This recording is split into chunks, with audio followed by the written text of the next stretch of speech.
4, 3, 2, 1.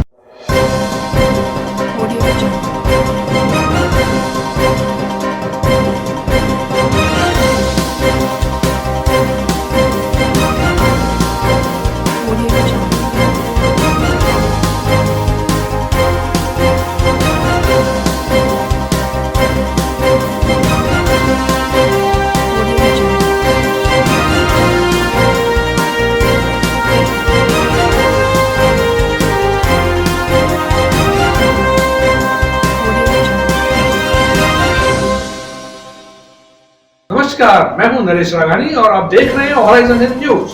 अजमेर में elevated road का कार्य शुरू, आवाजाही में हुए बदलाव। ट्रैफिक इंचार्ज सुनीता गुजर ने जानकारी देते हुए बताया कि एलिवेटेड रोड में पाइपलाइन और सीवरेज लाइन का काम चल रहा है। इस वजह से पीआर मार्ग खुदा पड़ा है, रेलवे स्टेशन खुदा पड़ा है, कचेरी रोड पहले से ही खुदा पड़ा है। ऐसी परिस्थिति को देखते हुए जिसमें 4 व्हीलर मार्टिनल ब्रिज से नहीं आने दिया जा रहा, जिनकी दुकान मकान है उनको ही अलाउ किया जा रहा। ऐसे में कुछ रूटों का बदलाव किया है। जी मैडम बताइए, एलिवेटेड रोड बन रहा है, इसको लेके वाहनों को आने नहीं जा रहा है और आपने कार्रवाई भी करी है।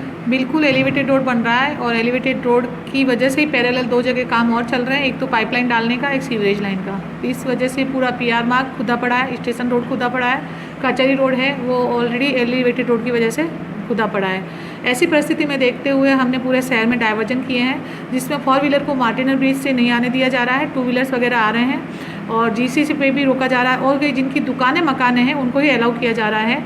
और मार्टिनल ब्रिज से और आगरा गेट होते हुए बजरंगगढ़ तक जा सकते हैं। बजरंगगढ़ से 4 व्हीलर की नो एंट्री है और इधर इंडिया मोटर चौराहे से सूचना केंद्र जो है उससे नो एंट्री है 4 व्हीलर की, 2 व्हीलर आ जा सकते हैं। और कचहरी रोड से एक तरफा बहुत मुश्किल ही ऑटो या 2 व्हीलर या 4 व्हीलर हम निकालने की कोशिश कर रहे हैं, क्योंकि शहर में अंदर आने का कोई मार्ग बचा नहीं है। बाकी सब डाइवर्जन दिया हुआ है। मैं सभी अजमेर वासियों से निवेदन करना चाहती हूँ कि अगर आपको कोई आवश्यक कार्य नहीं है तो 4 व्हीलर लेकर ना आए, 2 व्हीलर से ही आप शहर के अंदर आएँ। अगर अंदरूनी हिस्से में आना है तो 4 व्हीलर को आप नहीं लाएँ तो बेहतर होगा। और अगर लाते हैं तो आप CRPF बस स्टैंड, JLN और बजरंगगढ़ चौराहे होते हुए इस रास्ते को चूज करें। शहर में आएंगे तो आपको दिक्कत होगी, लगभग आपको आधे से पौन घंटे जाम में फंसना पड़ेगा। कब तक लगेगा मैडम इसमें टाइम? अब ये एलिवेटेड रोड में तो लगभग टाइम लगना है, लेकिन चूँकि ये सीवरेज का और पाइपलाइन का काम है, ये हाथों हाथ करते जा रहे हैं और इसको ढकते जा रहे हैं, लेकिन इसके लिए भी कम से कम ये बता रहे हैं कि 8-10 दिन और लगेंगे। तो ये जो प्रॉब्लम है 8-10 दिन तक रहेगी। उसके बावजूद उसके अगर ये बंद हो जाता है और एलिवेटेड भी चलता है तो इतनी दिक्कत नहीं आएगी। हो सकता है कुछ समय के लिए हम खोल दें। सारा इंडिया के ऑफिस पर ग्राहकों का हंगामा, FD के पैसों को लेकर कर रहे हैं हंगामा। सारा इंडिया के कंज्यूमर पहुंच रहे हैं सारा इंडिया ऑफिस। FD की निर्धारित दिनांक होने के बावजूद सारा इंडिया FD के पैसे नहीं दे पा रहा। मैनेजर ने ग्राहक से समझाइश कर भेजा। हम बैंक आए भैया, हमारे को लिए हम आए पैसों के लिए, हमारी FD पूरी हो चुकी, पर ये लोग मना कर रहे हैं। अभी तक नहीं, 2, 2.5, 3 साल बाद में होगा जब तक के पैसा आएगा जब देंगे। अब कब तक पैसा आएगा? ये तो 3 साल का। अब मेरी FD पूरी हो गई, एक 50,000 की है, एक 5,000 की FD है। अब उसको तो पूरी हो चुकी, ये कह रहे कुछ भी करो अभी है ही नहीं। हम तो कह रहे भाई लिखित में दे दो, मैं जब आ जाऊँगी 5 महीने में आऊँगी, 6 महीने में आऊँगी, पर आप लिखित में दे दो। तो पर ये लिखित में देना नहीं चाह रहे हैं। हम आपको बार कितने रुपए की FD है? हमारे 50,000 की FD है। आपने बैंक में बात की? बैंक में भी बात करी, ये कह रहे हैं कि हमारे पास है ही नहीं, अभी तो कोर्ट में केस चल रहा है, ये चल रहा है, तो अभी हमारे पास पैसा नहीं है, ये कह रहे हैं लोग। तो हमारा तो FD हो चुकी, तो ये हर चीज़ में हमारा या तो फिर मना ही कर दो या लिखित में दे दो कि भाई हमारा पैसा जो जाना होगा फिर मैं कर लूँगी, मेरा कानून मैं खुद कर लूँगी। आपका नाम? मेरा नाम मुबीना है। किस तरह से आपका काम चल रहा होगा? बहुत परेशानी, मैं तो काम कर करके मैं दूसरों को बर्तन धोने काम करने के लिए जाती थी, इनमें पैसा जमा करती थी। इतनी मुश्किल से मैंने पैसा जमा करा यहाँ पे, पर ये लोग नहीं समझ रहे कि नहीं, ये बार बार आते बार बार भगा देते। ये तो वे मेरा भाई हो गए ना, ये साथ आवे इतना हुआ। ये सारा इंडिया के अंदर भरती थी। हमारा अंजल लोहा खान के अंदर रहता है, इसाक नाम का है वो, और एक कल्लू भाई नाम। अभी हमारे टोटल हो गए इसके 50,000 की एक है, 5,000 की FD लगे, उसकी भी FD हो चुकी। और मेरे को 50,000 मुझे FD करानी नहीं है, इन्होंने मेरे को ज़बरदस्ती FD करवा दी। बोले मिल जाएंगे पैसे आपके, मुझे झूठे झांसे में दे के FD करवा दी। अब वो मना कर रहे हैं। नागौर निवासी विवाहिता ने खाया जहर। 22 वर्षीय विवाहिता ने इलाज के दौरान तोड़ा दम। पियर पक्ष ने लगाया ससुराल वालों पर आरोप। दयाराम हेड कांस्टेबल ने जानकारी देते हुए बताया कि नागौर कंट्रोल रूम से सूचना मिली थी। अजमेर जेएलएन हॉस्पिटल से डॉक्टर रविकांत सैनी ने बताया है। भमाल गांव जो पिवला थाने में पड़ता है। रेशमा जो जहरीली वस्तु खाकर अजमेर जेएलएन हॉस्पिटल में भर्ती है। 20 मिनट इलाज चलने के दौरान उसकी मृत्यु हुई। लड़की की मां ने जानकारी देते हुए बताया, जेठ पर छेड़छाड़ और ससुराल पर दहेज प्रताड़ना का लगाया गंभीर आरोप। आगे कार्रवाई की जाएगी। मामला तो ये है कि कल शाम को थाने पर हमने नागौर कंट्रोल रूम से ये सूचना मिली थी कि अजमेर जेएलएन हॉस्पिटल से medical jurist doctor Ravikant Saini ने बताया है कि बवाड़ गांव जो पिलवा थाने में पड़ता है उसकी रेशमा पत्नी नसीर जो कोई जहरीली वस्तु खाकर इस जेएलएन में इलाज हेतु भर्ती हुई है और दौरान इलाज उसकी 7:40 पे वो भर्ती हुई थी। 8 PM पे उसकी मृत्यु हो गई। मतलब 20 मिनट उसका इलाज चला, वो मृत्यु हो गई। इसलिए कार्रवाई हेतु कोई आईओ भिजवाएं। तो रात्रि का समय होने से अब कार्रवाई हेतु आए हैं। तो यहाँ मोर्चरी के बाहर लड़की की मां मिली है। उन्होंने कहा कि मेरी लड़की को ससुराल वाले तंग में परेशान करते थे, जिससे इन्होंने जहर खाकर आत्महत्या कर ली है। तो इनके परिजन लड़की के माँ बाप या परिजन जो भी जैसी रिपोर्ट देंगे आगे की वैसी कार्रवाई होगी। आरोप क्या लगा रहे हैं? आरोप तो यही लगा रहे हैं, तंग परेशान कर रहे थे ससुराल वाले, जिससे ये तंग होकर इसने जहर खा लिया। और आगे ये जो भी रिपोर्ट देंगे उसके अनुसार आगे की कार्रवाई होगी। और हमने जो भी बात इन्होंने बताई है उच्च अधिकारियों को बता दी है। आपका नाम? मेरा नाम दयाराम हेड कांस्टेबल है, पुलिस थाना पिलवा, जिला नागौर से हूँ। इनका सुबह 7 बजे फ़ोन आया कि मैडम हमारी लड़की का मर्डर हो गया है।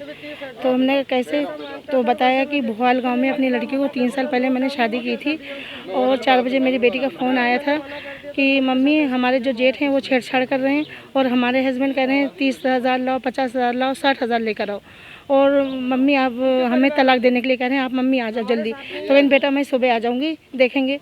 फिर इन्होंने 9 बजे फ़ोन किया, लड़की की माँ ने 9 बजे फ़ोन किया तो इन्होंने कोई रिप्लाई नहीं दिया, फ़ोन नहीं उठाया। फिर 10 बजे किया तो उठा लिया तो कहा कि दवा खा के सो रही है। फिर 11 बजे फ़ोन आया कि लड़की रेशमा नाम की वो जो है जहर खा लिया जेठ और हस्बैंड ने, और कहते हैं कि वो लोग कि घर पे कोई था ही नहीं। अरे जब कोई था नहीं तो ये लड़की कैसे बात किया? खुद आदमी ने फ़ोन करके बताया कि जो कोई घर पे था ही नहीं, लड़की जहर खा के मर गई। कृष्णगंज थाना क्षेत्र में हुई चोरी। सूने पड़े मकान के ताले तोड़ चोरों ने किया हादसा। 1 से 1.5 लाख की वैशाली नगर में हुई चोरी।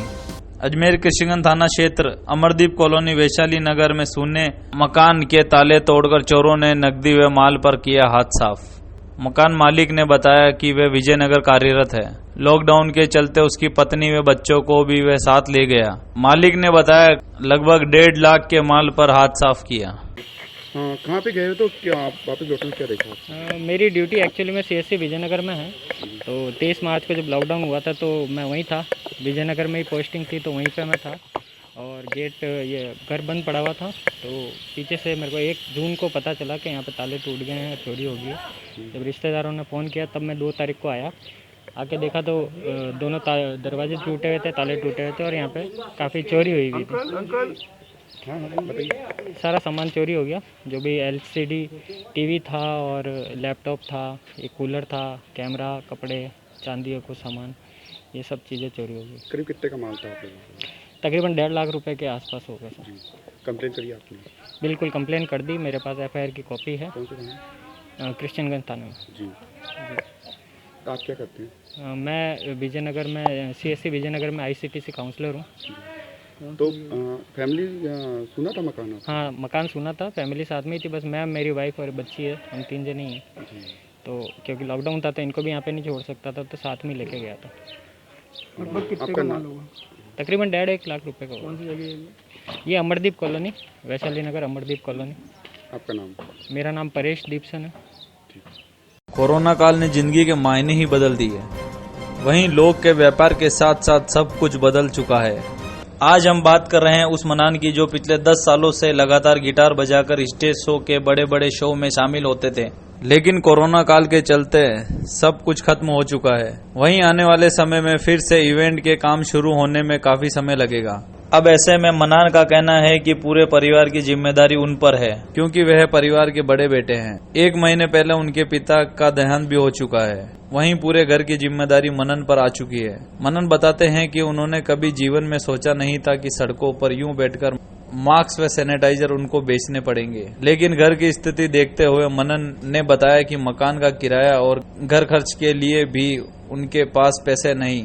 ऐसे में उनको अपना और अपने परिवार का जीवन यापन करने के लिए सड़कों पर मास्क व सैनिटाइजर बेचना पड़ रहा है।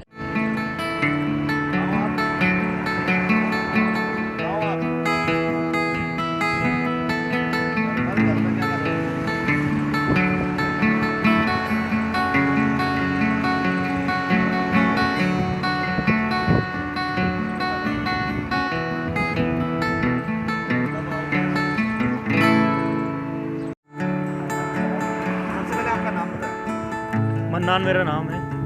मन्नान, कितने समय से म्यूजिक से जुड़े हैं? 10 साल हो गए मुझे म्यूज़िक से जुड़े हुए।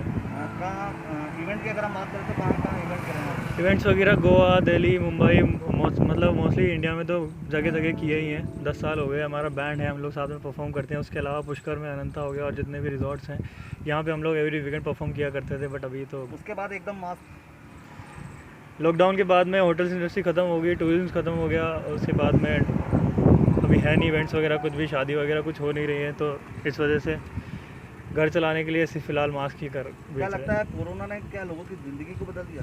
बिल्कुल यार, कई तरीके से कोरोना ने ज़िंदगी को बदल दिया है। मैं भी अभी आपके सामने देखिए, कभी सोचा नहीं था कि ऐसा कुछ करूँगा, लेकिन घर चलाने के लिए 2 पैसे कमाने के लिए करना पड़ता है।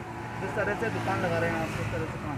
बस घर से निकलते हैं सुबह 7 बजे, यहाँ पे आते हैं, गाड़ी खड़ी करते हैं और मास्क वगैरह टाँगते हैं और बस बेचना चालू करते हैं। अच्छा, बड़े बड़े स्टार की अगर हम बात करें तो किन लोगों के साथ? मैंने काम किया है अपने वॉइस ऑफ राजस्थान है, इंडियन आइडल के कई फेम है, उनके साथ काम किया है। और अभी बीना कागजी के बर्थडे पे हम लोगों ने सोनाक्षी सिन्हा थी, सलमान खान सर आए थे और उसके अलावा यूले वांतूर थी, उनके लिए हम लोगों ने परफॉर्म किया था। काफ़ी अच्छा शो रहा था।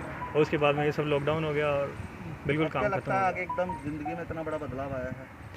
बस कोशिश कर रहे हैं कि अभी जो है उसके साथ खुद को ढालने की, कि ज़्यादा इफेक्ट ना हो। और सेविंग जो थी अपनी बिल्कुल ख़त्म हो चुकी हैं, तो बस घर कुछ खर्चा चल जाए, परेशान ना हो, क्योंकि घर का रेंट भी देना होता है, लाइट वगैरह सब कुछ, पानी के बिल वगैरह सब कुछ देने हैं। तो फिलहाल यही कर रहे हैं। परिवार की अगर हम बात करें तो आपके परिवार से कौन कौन साथ में है आपके? परिवार से मेरे पापा थे, पापा की रिसेंट अभी 1 महीने पहले ही डेथ हो गई। मैं ही घर का बड़ा हूँ, अब सब कुछ मुझ पे ही है। और पापा एडमिट थे 1 महीने तक, तो जो भी मेरी सेविंग थी सब कुछ ख़त्म हो गई, वहाँ पे लग गई।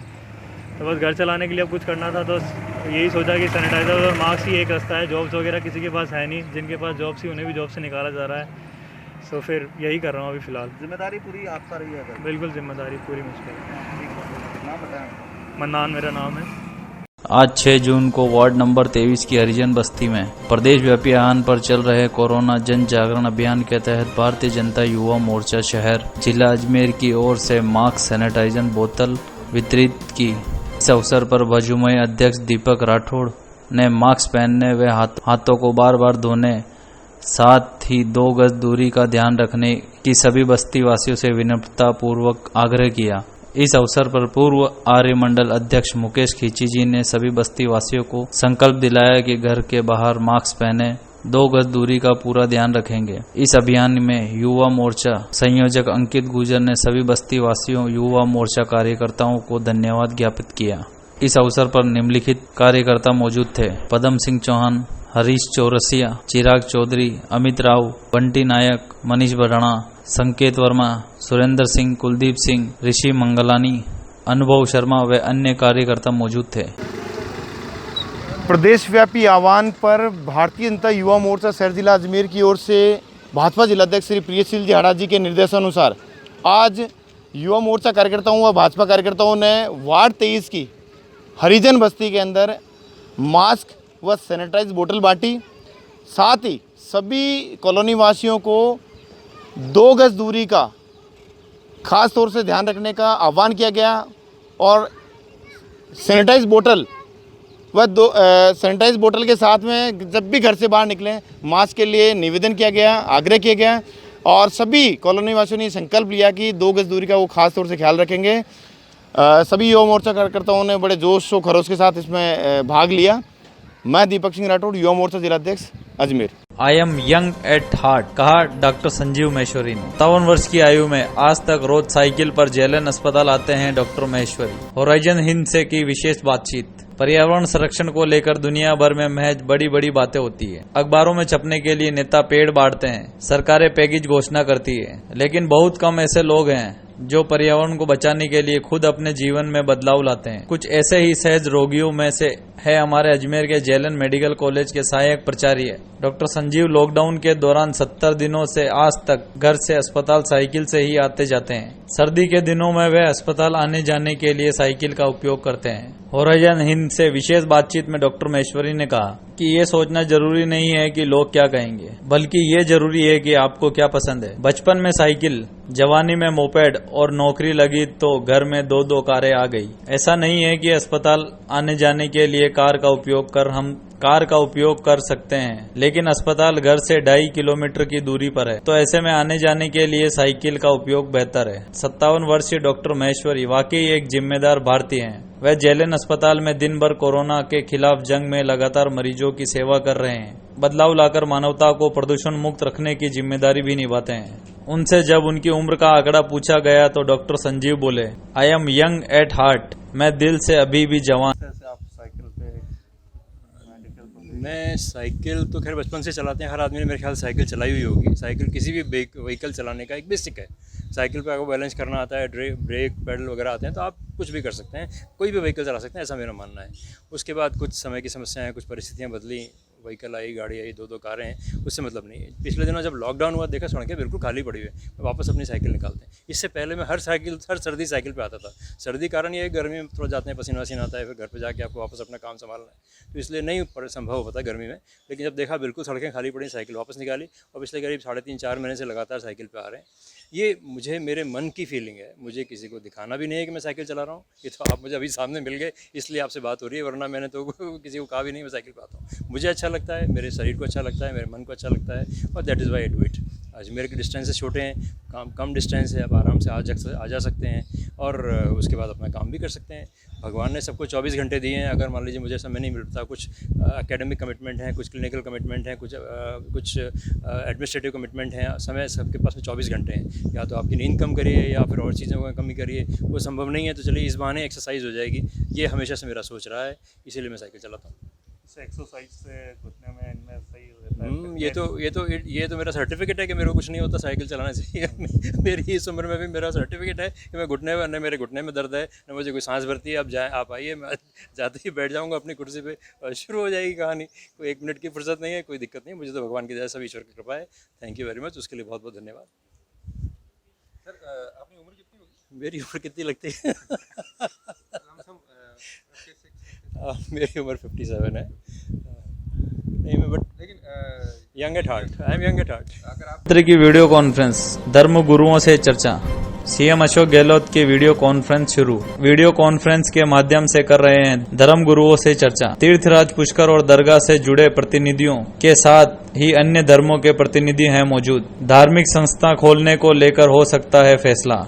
ब्रह्मा मंदिर और ख्वाजा साहब की दरगाह को खोलने को लेकर सभी ने कर रखी है तैयारी। अजमेर ख्वाजा गरीब नवाज, पुष्कर ब्रह्मा मंदिर सहित कई धार्मिक संस्थाओं के लोग हुए शामिल। वार्ता में संस्थानों को 30 जून तक बंद करने के लिए दिए सुझाव। वहीं जिला स्तर और एक कमेटी बनाकर गाइडलाइन जारी करने का भी सुझाव दिया गया। अब सरकार के फैसले को लेकर रहेगी सभी की नजर। तीर्थ गुरु पुष्कर राज की प्रार्थना की हमने कि भारत, राजस्थान और तमाम दुनिया में कोरोना नामक बीमारी का अंत हो, लोग अपना खुशहाल जीवन पुनः जीना प्रारंभ कर सके। आज मुख्यमंत्री जी ने जब हमें तीर्थ पुरोहित संघ को बुलाया तो तीर्थ पुरोहित संघ के प्रवक्ता के नाते उन्होंने हमसे कॉल किया वीसी के दौरान, और हमने उनसे आग्रह किया कि जिस तरह से दरगाह या और जो धार्मिक स्थान हैं उनमें और पुष्कर की धार्मिक नगरी के स्थान में बहुत फर्क है।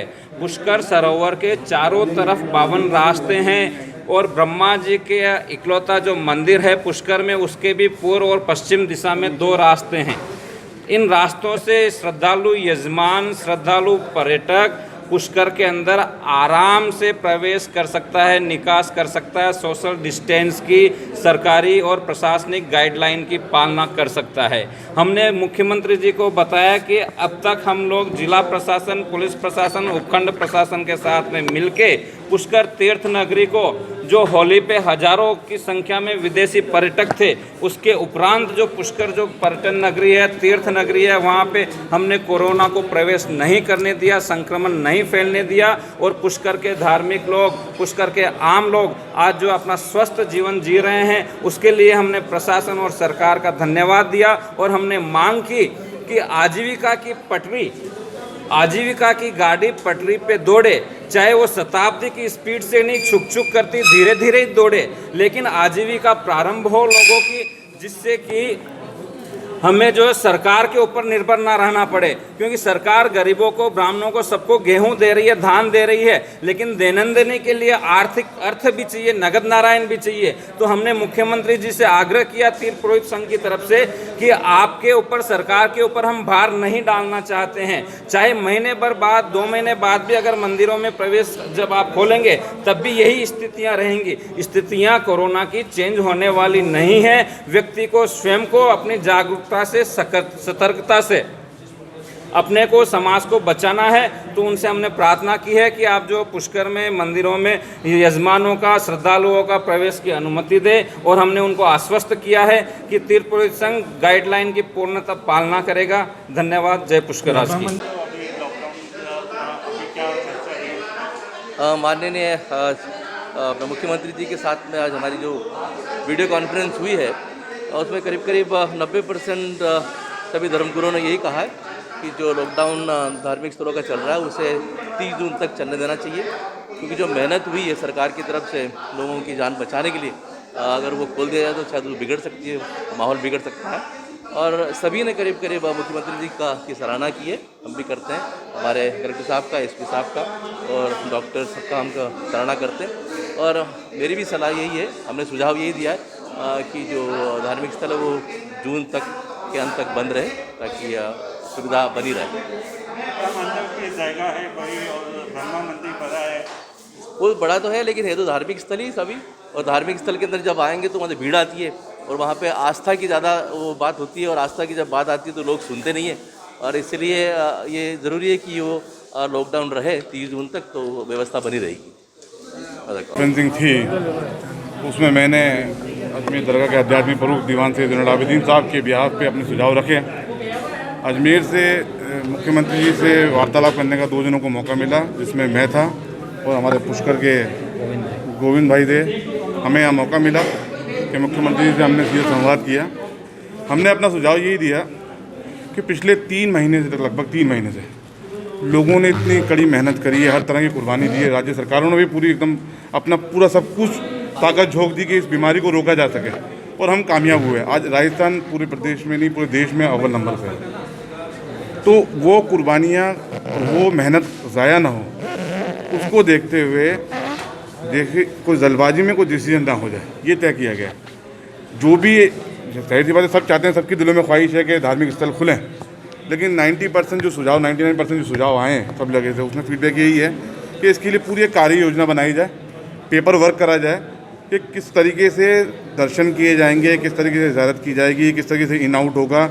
उसके लिए, क्योंकि हर दरगाहों का, हर मंदिरों का सिस्टम बिल्कुल अलग अलग है, तो एक ज़िला स्तर पे कमेटियाँ बना दी जाए, जिसमें जिला कलेक्टर साहब हों, सुप्रिंटेंडेंट पुलिस भी हों, और हर इंस्टीट्यूशन, हर धार्मिक स्थल के जो इंटरनल बॉडीज़ हैं, जो ट्रस्ट हैं, उनके नुमाइंदे उसमें रखा जाए। उसके बाद में वो जो इंटरनल बॉडी, इंटरनल ट्रस्ट हैं, जो दरगाहों के हों चाहे मंदिरों के हों, वो एक पेपर वर्क करके प्रपोजल कलेक्टर महोदय को दें, कलेक्टर महोदय उसको अप्रूवल करें और उसके अकॉर्डिंग ही दरगाहों को और मंदिरों को, मस्जिदों को खोला जाए। ये हमने सुझाव दिया। अंतिम में जो मुख्यमंत्री जी ने जो संबोधन अपना दिया है, लास्ट संबोधन, जो क्लोजिंग उन्होंने स्टेटमेंट दिया है, उसमें उन्होंने हमारे सुझाव को रिपीट भी करा है कि जिला स्तर पे कमेटियां बना करके इस तरह की योजना बनाई जाए, जिसमें दरगाहों, मंदिरों में कैसे आना जाना होगा, कैसे सोशल डिस्टेंसिंग कायम रखी जाएगी, कैसे हम इस संक्रमण से बचें कि पब्लिक एकदम से ना आ जाए और दावत दे के संक्रमण को बुला लें, वो कोरियर बन के आ जाएँ।